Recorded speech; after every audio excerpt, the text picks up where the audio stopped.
SCP-087, the Stairwell animation by SCP Explained, aka Infographics. What's up, Cozy? I'm back.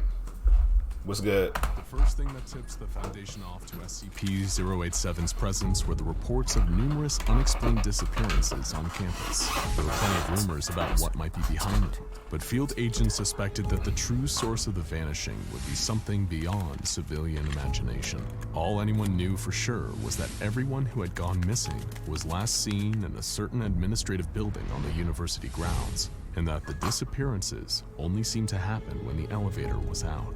The campus was soon flooded with Foundation agents, creating a barrier around the administrative building and the presumed habitat of SCP-087. Nobody else could get in, and hopefully whatever was inside couldn't get out. One of the Foundation's lead scientists was flown in to consult on the investigation. What could have— Yo, why he got like a giant fat-ass potato on his head? Oh, that's his hair! Oh, shit. Been behind those students disappearing? The doctor's preliminary interviews with university staff who worked in these haircuts crazy, bro. Because how your lineup go behind your ear. Hold on. That ain't make sense what I was about to say. It didn't make sense what I was about to say because your lineup do go behind your ear. But why it go like that? It's like, bro, that shit. That's like a toupee, bro. Hell no. It's called a pompadour. The fuck is a pompadour?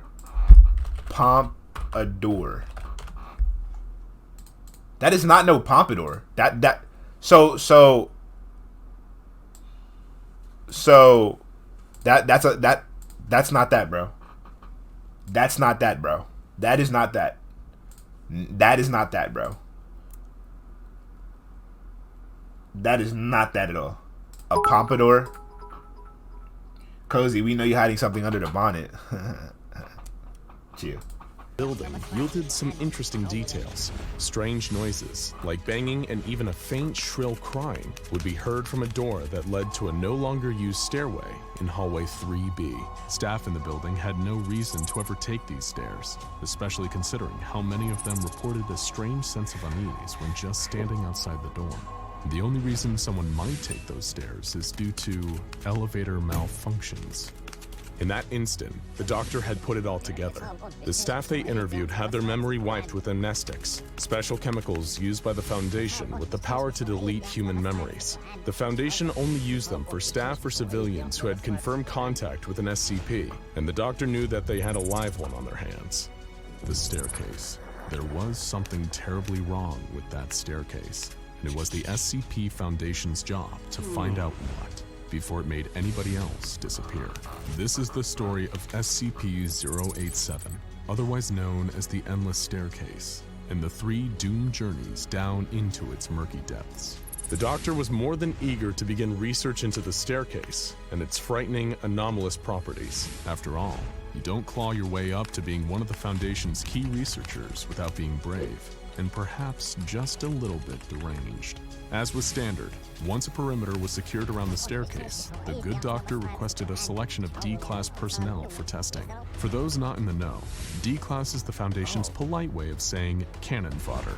The doctor was sent 3 D-Class prisoners for use in his investigation of SCP-087.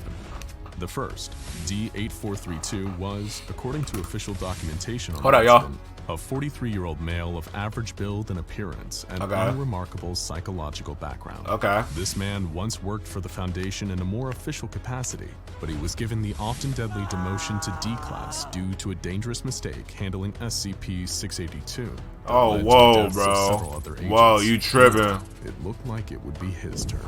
The doctor explained his mission to him: explore the staircase, gather data, help us find out exactly what we're dealing with here. If you come back alive, there may even be a promotion in it for you. And with that promise, D-8432 was given his loadout, a 75-watt flood lamp with battery power capable of lasting 24 hours, an audio headset, and a handheld camcorder fitted with a transmission stream, and an audio headset that would allow him to communicate with Dr. Bright. D-8432 was then pushed through the door in hallway 3B and out onto the staircase. According to declassified Foundation files describing the staircase, SCP-087 SCP-087 is an unlit platform staircase. Stairs descend on a 38-degree angle for 13 steps before reaching a semicircular platform of approximately 3 meters in diameter. Descent direction rotates 180 degrees at each platform. The design of SCP-087 limits subjects to a visual range of approximately 1.5 flights. But in D8432's mind, unlit really didn't seem like the right word. He would have chosen all-consuming darkness. Despite carrying a powerful 75-watt lamp, D8432 was only capable of partially lighting the platform he was standing on, and the illumination only stretched down 9 of the 13 steps to the next platform. When D8432 observed how little help his lamp was giving him, he was instructed to shine it out of the doorway into hallway 3B. When he did so, the light seemed to shine far further than it ever could in SCP-087. Already, the beginning of the anomalous activity was obvious. Everywhere else, darkness is just the absence of light. In SCP-087, darkness eats light. It was like a tangible black mass that only a certain amount of light could survive, while the rest just wouldn't show. D8432 swallowed hard over a lump in his throat. The door to hallway 3B was closed behind him, and he was ordered to descend. Surviving to see that promotion was feeling unlikely, but it's not like he had a choice. If he tried to escape SCP-087 before he was permitted, he'd be shot by SCP Foundation field agents on the spot. So he followed. I mean, he deserved it, bro. Let's not sit here and sympathize. Like, they playing the sad music as if he deserved.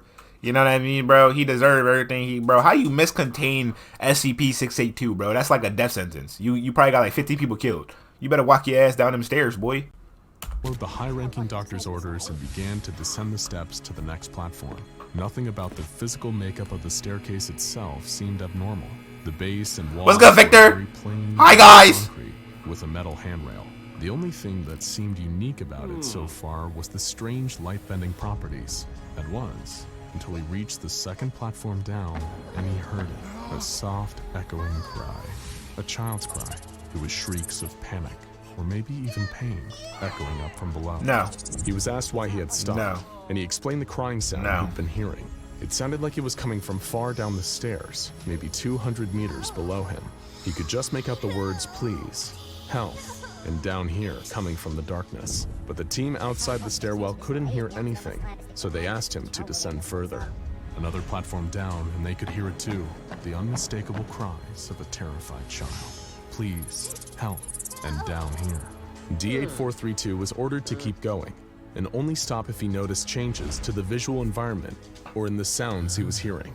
D8432, knowing his life was on the line, had to keep going, and descended another 20 flights of stairs before stopping to remark that the sounds of the child hadn't gotten any closer.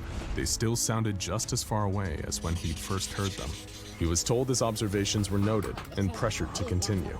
Within half an hour, D8432 had descended a full 50 floors, with no sign of a bottom in sight.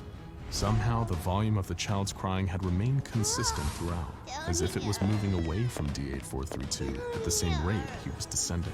At this point, D8432 reported that he was feeling uneasy. The doctor said that this was understandable, given the circumstances.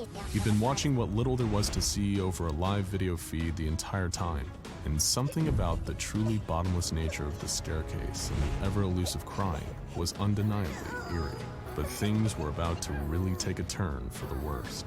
As D8432 stepped forward towards the next set of stairs, he froze. There was something on the platform below him, barely illuminated by the light of his 75-watt bulb. It was a face, vaguely human in size and shape, but with a few terrifying differences. It had grayish skin and no mouth, nostrils, or pupils. And yet, D8432 could feel that this thing was making eye contact with him. Run. He couldn't Run. move. Other way. I'd rather get shot. I'd rather get shot. Shoot me. Face jerked forwards, suddenly only about a foot away from D432's face, eyes staring into its own. D8432 screamed and ran, scaling all 50 flights in an astonishing 18 minutes before charging out into hallway 3B. There, he collapsed from the exhaustion and the fear of what he'd just seen. Upon reviewing He the made it footage, out? the strange face was designated SCP-087-1. Fascinating. It was time for a second experiment. The doctor just had to know more. The second test subject was D9035, a 28-year-old male with a history of aggravated assaults against women. He was given the same motive as his predecessors, throw him down except there. this time with an even more powerful 100-watt bulb. He was also given 100 small LED lights that had adhesive backs and a battery life of approximately 3 weeks, with which they intended to permanently illuminate SCP-087. Appreciate the follow, I think. However, despite the extra wattage of his bulb, he still couldn't illuminate beyond the 9th step. SCP-087 wouldn't allow it. Having no ideas of the horrors that lurked below him, he descended on the doctor's orders and began fixing the LEDs to the walls of each platform he passed. The LED always illuminated the landing, but the light couldn't pass the first step on either side. The flights of stairs themselves would remain in perpetual darkness. After the second flight, D9035 noticed the same crying D8432 had heard and became uneasy. Just like before, as D9035 descended, the volume of the crying didn't seem to increase, as if for every step he descended, the source of the crying descended 1, 2, keeping them at a constant 200 meters apart. Still, he was ordered to continue his descent and the placing of LEDs even as his paranoia grew. When he reached the 51st floor, he observed damage to the wall and steps. Sections appeared to have been smashed to rubble by an extreme force. As he descended past the broken step, he only felt his fear, anxiety, and paranoia grow. The doctor made note of the fact that SCP-087 seemed to cause instances of anxiety and terror in its occupants, even before they encountered SCP-087-1. As D9035 reached Platform 89, a full 350 meters under the initial platform, he stopped dead in his tracks and saw something staring up at him from the platform below. That same terrible gray face with those dead white eyes. He was encouraged to stay calm and try to get better footage of the face, but it charged for him, and D9035 ran for his life. He ascended the staircase at a staggering pace, even passing out from exhaustion and remaining motionless for 14 minutes halfway. When D9035 finally gathered the strength to get up, he scrambled back to hallway 3B and fell into a state of catatonia. He remains unresponsive to all external stimuli to this day, just staring off into the distance with a haunted expression, almost like he's still there in the hallway. The doctor wanted to conduct one more test before he ordered SCP-087 shut off from the world forever. And it was the most terrifying of all. The final subject was D9884, a 23-year-old woman with a history of depression and use of excessive force. The doctor had hoped that D9884 would travel the deepest yet, and so he gave her the additional supplies of a backpack containing 3.75 liters of water, 15 nutrient bars, and 1 thermal blanket. As far as the Foundation was concerned, she was in this for the long haul, but none of them had any idea quite how right they were. When D9884 entered SCP-087, all the lights from the previous expedition had disappeared. Still, she was ordered to go deeper. She heard the crying of the mysterious child, if it was even a child at all, and again she was ordered to go deeper. At the 496th landing, even as D9884 seemed to slip into a state of mortal terror, once again she was ordered to go even deeper.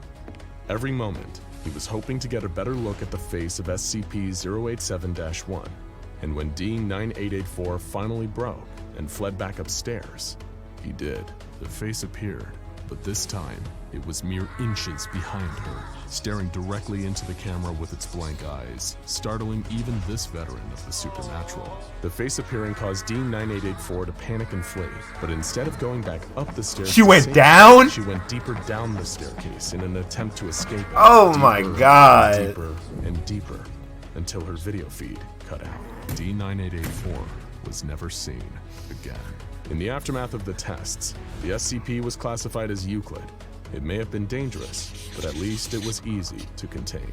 The door to hallway 3B was replaced with one made out of reinforced steel with an electro-release lock mechanism. It has been disguised to resemble a janitorial closet consistent with the rest of the building. The lock won't release unless a classified number of electrical volts are applied, while the key is turned counterclockwise. And after a few inches of foam insulation were applied to the inner side of the door, staff at the building never again reported hearing strange noises. As for the fates of those lost within the endless turning flights and platforms of SCP-087, we may never know, but one can only assume it isn't pleasant.